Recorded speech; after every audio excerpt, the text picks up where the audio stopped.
Hello friends, बहुत बहुत स्वागत है आपका हमारे YouTube channel study with smartness में। दोस्तों, आज हम पढ़ेंगे नागरिकता के बारे में। इसकी संपूर्ण जानकारी लेंगे और इसके हम क्वेश्चन भी सॉल्व करेंगे। तो आप अपनी तैयारी को और भी स्ट्रॉन्ग करने के लिए आप हमारे चैनल पर कंटिन्यू बने रहें। चलिए जानते हैं कि नागरिकता क्या है। नागरिकता एक विशेष सामाजिक, राजनीतिक, राष्ट्रीय या मानव संसाधन समुदाय का एक नागरिक होने की अवस्था है। नागरिकता क्या बताता है कि हम किसी समुदाय के नागरिक हैं। हमने पढ़ा है कि हमारे संविधान में 22 भाग हैं और 22 भाग में से भाग 2 में नागरिकता बताई गई है। भाग 2 में हमने पढ़ा कि नागरिकता संबंधी प्रावधान है। ठीक है, अब देखें, अनुच्छेद 5 से 11 के बीच में नागरिकता बताई गई। और नागरिकता हमारे देश में कैसी है? एकल नागरिकता है। एकल नागरिकता जो कि ब्रिटेन से ली गई। तो हम इसकी जानकारी लेंगे कि एकल नागरिकता क्या कहलाती है। जो व्यक्ति सिर्फ एक देश की नागरिकता को ग्रहण करता है उसे एकल नागरिकता कहते हैं। और ये कहाँ से ली गई है, कौन से देश से? तो ये ब्रिटेन से अपनाई गई है। अब हम जानते हैं अनुच्छेद 5। अनुच्छेद 5 में क्या बताया गया है कि भारत में पैदा होने वाले बच्चों की नागरिकता का इसमें प्रावधान बताया गया है। अब इसको हम डिटेल से जानेंगे। भारत का पहला नागरिकता अधिनियम कब आया? 1955 में आया, जिसमें इसमें कई बार संशोधन हुए। इसमें 1986 में, 1992 में, 2003, 2015 और लास्ट 2019 में संशोधन हुआ। ये एक विधेयक था जिसे अधिनियम बना दिया गया। इस अधिनियम के अनुसार भारत की नागरिकता को 5 प्रकार से ग्रहण किया जाता है, जो कि अनुच्छेद 5 में बताया गया है। चलिए जानते हैं किस तरीके से। तो देखिए, इसमें है कि जन्म से भारतीय हो। तो देखिए, वे व्यक्ति जिनका जन्म संविधान के लागू होने के बाद हुआ वे भारत के नागरिक होंगे, या उनके माता पिता का जन्म भारत में हुआ हो। तीसरा, उनके पास संविधान के लागू होने के पहले 5 वर्ष का निवास प्रमाण पत्र रहा हो, तब ये भारतीय नागरिकता अधिनियम को लागू करते हैं। दूसरा है वंश से। वंश से किस तरह कि कोई व्यक्ति जो किसी विदेशी राज्य में पैदा होता है और उसे भारत की नागरिकता प्रदान की जाए, तो यदि उनके माता पिता भारत के नागरिक हैं तब नागरिकता दी जाएगी। फिर इसे 1992 में संशोधित किया गया और बताया गया, इसमें एक नया प्रावधान आया कि यदि उसके माता पिता में से कोई भारत का नागरिक है तब वह व्यक्ति भारत का नागरिक होगा। इसके पश्चात 2003 में इसे पुनः संशोधित किया गया और बताया गया कि यदि उसके माता या पिता बच्चे के जन्म के 1 वर्ष के अंदर उसका पंजीकरण भारतीय दूतावास में नहीं करवाते हैं, तब इस परिस्थिति में वह व्यक्ति भारत का नागरिक नहीं होगा और उस व्यक्ति के लिए नागरिकता प्राप्ति का अगला कदम पंजीकरण जरूर होगा। ठीक है फ्रेंड्स, अब पंजीकरण कैसे हो? तो जो भारत में जन्मा हो, भारत में निवास ना कर रहा हो, विदेशी महिला जो भारतीय नागरिक से विवाह कर लेती है, ठीक है, और राष्ट्रमंडल देशों के ऐसे नागरिक जो भारत में रहते हों या भारत सरकार की नौकरी करते हों, तब उन्हें पंजीकरण जरूरी कर दिया गया। अब जानते हैं हम देशीकरण के बारे में, जिसे हम प्राकृतिकरण या देशीकरण कहते हैं। तो देशीकरण क्या होता है? देखिए, अब इसे हम कैसे, पंजीकरण में कितने अक्षर हैं? 5। तो इसे 5 वर्ष यानी 5 वर्ष का निवास प्रमाण पत्र मतलब जरूरी होता है इसमें। ठीक है, और देशीकरण 10 वर्ष। तो 10 देशीकरण से याद रख सकते हैं कि कोई व्यक्ति 10 वर्ष से भारत में निवास कर रहा हो तब उसे देशीकरण के द्वारा भारत की नागरिकता प्रदान की जाएगी। नेक्स्ट है हमारा क्षेत्र समष्टीकरण या क्षेत्र अधिग्रहण। इसमें क्या है? इसमें यदि भारत सरकार किसी भी नए भूभाग को अर्जित कर भारत में विलय कर लेता है तो उस भूभाग के नागरिकों को स्वतः ही भारतीय नागरिकता मिल जाएगी। ये अधिग्रहण है, मतलब वहां पे जो रह रहे थे पहले से लोग, उन्हें नागरिकता इस तरीके से मिल जाएगी जब भारत द्वारा इसे अर्जित किया जाता है, भारत सरकार द्वारा। ठीक है, अब हम जानते हैं कि अनुच्छेद 6 में क्या बताया गया। अनुच्छेद 6 में ये बताया गया है कि पाकिस्तान से भारत आए लोगों की नागरिकता का प्रावधान है इसमें, कि पाकिस्तान से जो लोग भारत आए हैं, ठीक है, वे व्यक्ति जिन्होंने भारत में 19 जुलाई 1948 के पहले प्रवास किया हो तो उनकी नागरिकता तो बनी रहेगी। ठीक है, मतलब 19 जुलाई 1948, ठीक है, के पहले प्रवास किया हो तो उनकी नागरिकता स्वतः बनी है। लेकिन अगर यदि वो 19 जुलाई 1948 के बाद आते हैं तो भारत में उनकी नागरिकता के लिए नियुक्त अधिकारी उनको नागरिकता पर बने रहने की आज्ञा प्रदान करेंगे, या उन्हें 6 महीने तक भारत में रहकर आवेदन देना होगा।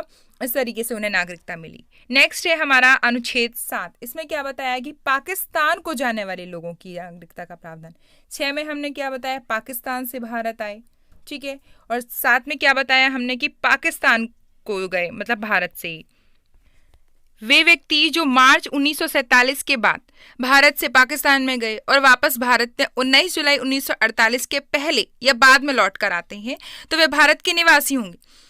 उसमें भी एक शर्त है कि अगर उन्होंने अपने पंजीकरण के समय 6 महीने भारत में निवास किया हो। अभी हमने पढ़ा कि 6 महीने निवास करना होगा तभी उन्हें या कोई आवेदन या पंजीकरण के माध्यम से नागरिकता मिलेगी, लेकिन साथ में ये पाकिस्तान को जा रहे हैं और 6 में पाकिस्तान से भारत आ रहे हैं, ये बहुत ज़्यादा महत्वपूर्ण है।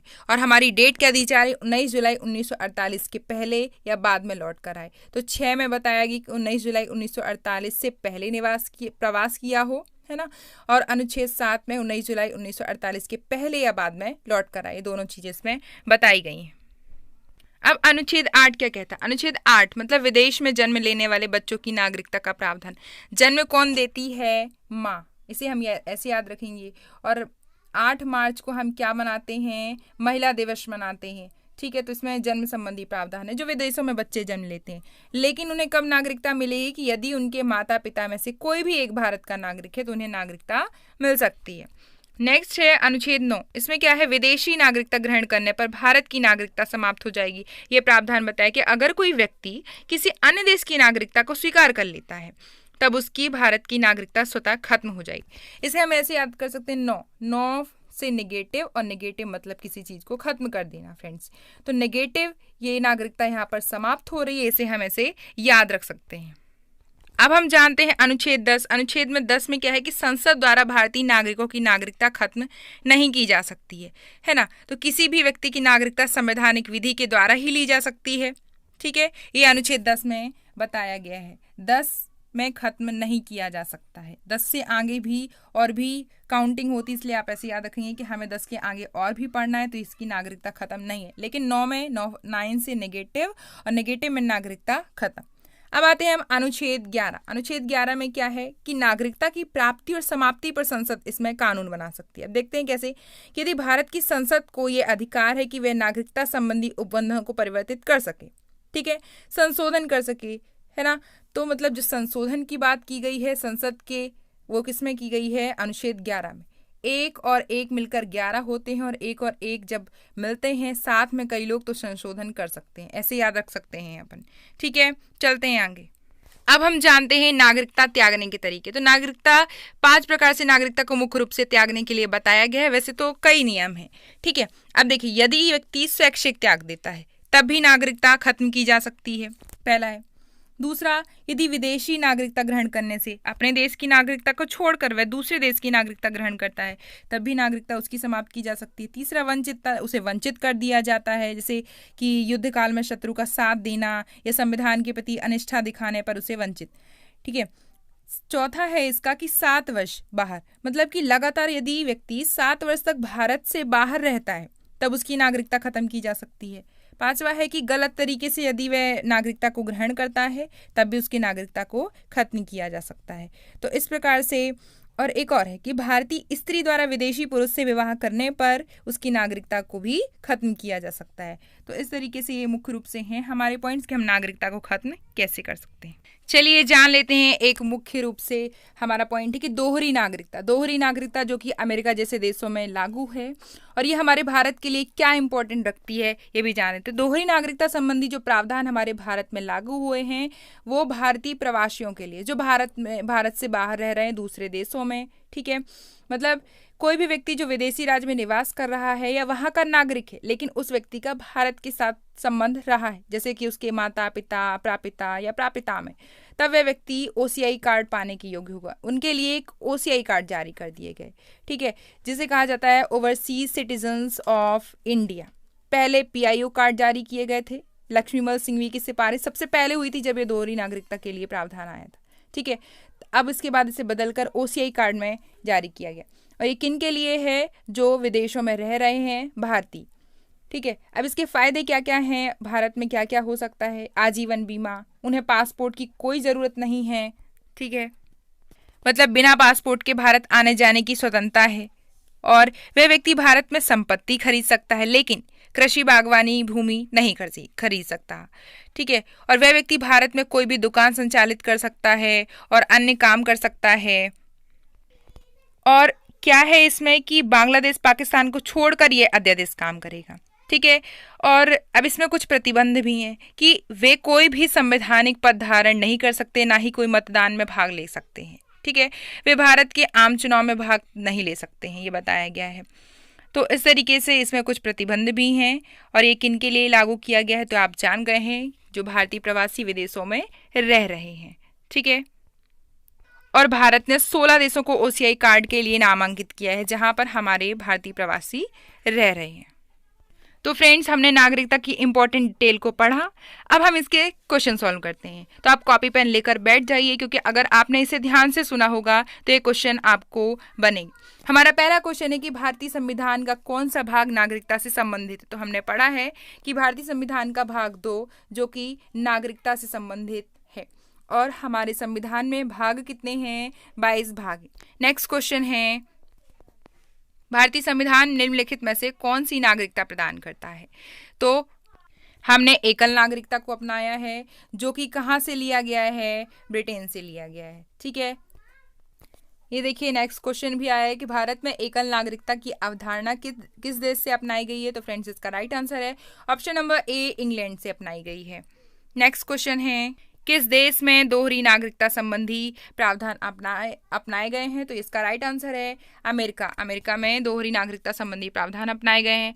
चलते हैं नेक्स्ट क्वेश्चन पे। भारत में नागरिकता हासिल करने के लिए कौन सा तरीका वैध है?